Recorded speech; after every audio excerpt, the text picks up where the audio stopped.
Hey guys, good morning. Welcome back to my channel where I make videos about tech, unboxing, product reviews, and some fun stuff.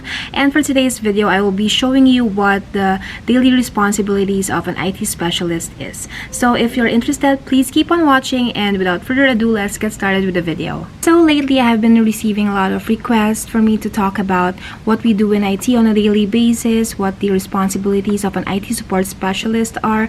So on this video, I will be talking and showing you what we do on a daily basis, and let's get started with the first thing that we do when we clock in. Okay, so before we get started working for the day, we always have to check three things first, and those are Slack messages to see if there's any users or someone is having any issues or problems with something and they need help. Then next is we check the email to see if there is something that came up, especially systems alerts, because we get emailed with systems alerts if something is down, a device is down, a server, a router, or a switch is down. If a server drive is full, we also get email alerts for that, and also if someone is requesting something through email, so we also have to check that. And the last thing that we check is our ticketing system. For now, we are using ServiceNow, and that's where users submit their tickets if they have any requests, issues. The common requests that we get so far are requests for a new VM, virtual machine, because we have a lot of engineers and that's what they use, so we get a lot of requests for that. Also, if they wanted a VLAN, a certain VLAN to be added to that VM, we get requests for that too. So we also check ServiceNow or our ticketing system before we even start working for the day.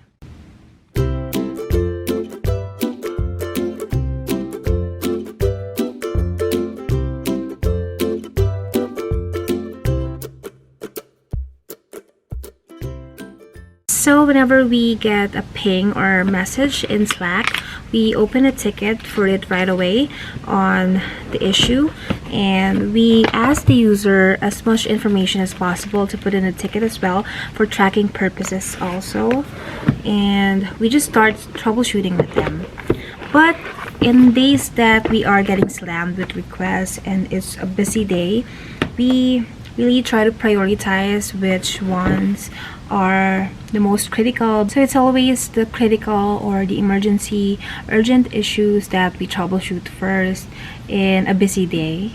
And on a daily basis, the most common problems that we encounter is a lot of password resets, because a lot of people forget to reset their password. The password expires every 3 months, and most of the time people just don't pay attention when it's expiring. So by the time that it expired, they can't log in or access anything, so they come to us to help them reset the password. And also another common issue that we encounter on a daily basis is VPN issues. This is also kind of tied to the password reset, because if someone forgot to reset their password or change their password on time, they're not able to get into VPN because that is asking for their password. So that's mostly the most common issues that we encounter. Those are the top issues that we always see in our tickets. And another common request that we encounter on a daily basis is access requests, and these are requests to access the different systems in our internal or corporate network. And this is requested by users because they probably need to access some system to do their job, and that's really common for us to give access to people for their requests. For example, the most common ones are access to some email distro or an access to a certain system, giving them user access to GitHub, for example, GitHub repo. There's a lot of engineers that are requesting for a certain access because they are working on a certain project. And also another part of our responsibility is onboarding and offboarding of users. And onboarding is when we set up the new hires access. Whenever we have a new hire in the company, we give them all the access that they need, the basic domain access in Active Directory in Google for their email and all the other system access. And after we give them access, we also schedule a training with them. We train the users and show them on how to use their access, what their new accounts is, and also train them on the policies in our company when it pertains to the systems, and also give them a training about the policies when it comes to our equipment requests, because we do rent to own and bring your own device. So we also give them that, and we also walk them through everything that they need to install, all the software that they need to install in order for them to work properly on a daily basis, just like the VPN client and all of the internal systems that we use in the company. So that is the onboarding process. And offboarding is the opposite. When a user is leaving the company, we are gonna do a termination, or we are gonna remove all the access for the users, so they are removed entirely from the system. We do it in Active Directory, in Google, and all the other systems that they have access to. We just remove them off completely, and that is the offboarding process. We also manage and handle all the inventory of the assets in our company, hardware and software assets. So all of the equipment that are assigned to all of the users, we are managing and handling those, and we put them all in a system. We have ServiceNow, and that's where we put all of our inventory, and we assign all of the equipment. We actually tag every device and equipment that's assigned to the user. So we have a barcode, and we have an asset tag, and then we just put it in the system and assign it to whoever user is using it, and then that's how we keep track of it. So at the end of the day, we have to make sure that our ticket queue and our ticketing system is clear without any remaining tickets left, that everything has been assigned properly to whoever team is gonna handle it, or whoever is in IT that is gonna handle or resolve the issue. And also we are just making sure that everyone who pinged in the Slack channel or in the emails were responded to, and that all the systems alerts were taken care of, and at least that someone has looked into it.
So that's it for today's vlog. I hope you learned something from what we do on a daily basis. If you are interested in getting into IT or want to learn more on how this job goes, that's how our daily life is and what we do on a daily basis, what the job responsibilities of IT specialists are. I hope you enjoyed watching this video, and if you have any questions, please don't hesitate to leave a comment down below for any questions or recommendations on the next video that I am gonna make. And thank you for watching, and I hope to see you in my next video.